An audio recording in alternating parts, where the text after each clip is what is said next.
our message to Vice President Jourová today was to ask the EU to take some measures to fight SLAPPs. SLAPPs are abusive lawsuits, and they are growing in the EU, in almost any member states in the EU. They are used by businessmen and politicians to silence journalists, academics, trade unionists, activists, and they are a real threat to press freedom, to the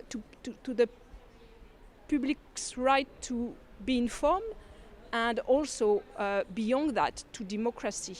So what we are asking, because the Commission has already committed to take some measures, but we want some strong and efficient measures, which mean binding measures, and not only recommendation, and binding measures which take into account the cross-border cases, but also the national cases. Raising awareness and knowledge in the society that this problem exists, and this is one of the horrible phenomena which increase the probability that soon we will have censorship and self-censorship in Europe, because the journalists will fear not only that they will be physically attacked, because this is also part of the problem, but also that they will be sued, they will be facing the lengthy and costly lawsuits which will put them to the position of David against Goliath.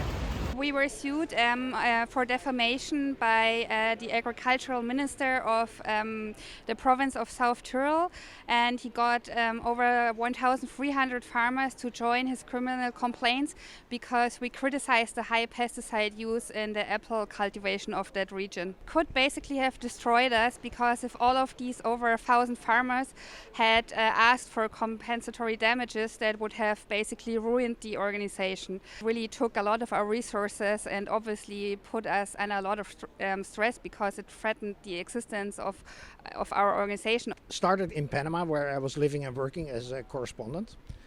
And in Panama it's very easy to start criminal cases for defamation against journalists, activists, whomever you think has defamed you. And it's enthusiastically used by criminals, corrupt politicians and businesses to shut up whomever they want to shut up. So this for me started in Panama. Then it got to the point where I got arrested and thrown in jail for 5 weeks. It turned out to be 5 weeks. They were planning on longer. And when I moved back to the Netherlands, it turned out that some of the people who were suing me there were now also suing me here in the Netherlands, and trying to find other jurisdictions to do the same. So they looked at Croatia, for example, I think Bulgaria, and a couple of other places that I don't even know about. So that has been going on for 3 more years since I got back here. And then I think in 2019 or 20 I won the last case, and since then it has been quiet. But it sounds a bit dramatic to say it took 3 years of my life, but here in Europe, but it really did, because you're constantly thinking about it. You have to see if you get your lawyer paid or how you're going to do that. You're always worrying, are they going to appeal when you win a case? So, and it makes, and you're always worrying about, do I write something or is this going to start again then? I'm not the worst case even. The sons of Daphne Caruana, they weren't here today, but they are still dealing, even though she has been killed, murdered, with defamation lawsuits brought against her mother and now to their children by people who are themselves being prosecuted. So yeah, it's really a big problem that needs to be dealt with here in Europe.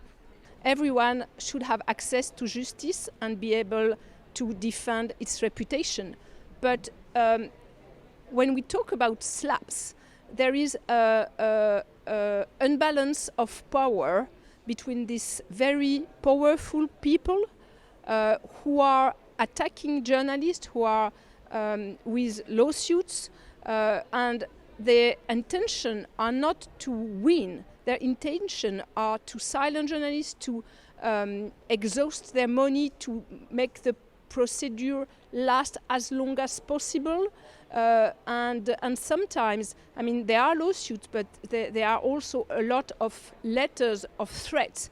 And for one lawsuit, you have hundreds of letters sent to journalists or activists asking them or threatening them to start a lawsuit if they publish their article or if they speak up. What we are asking is some procedural safeguard to find the right balance between the right to access to justice and the right to protect press freedom and people's right to be informed.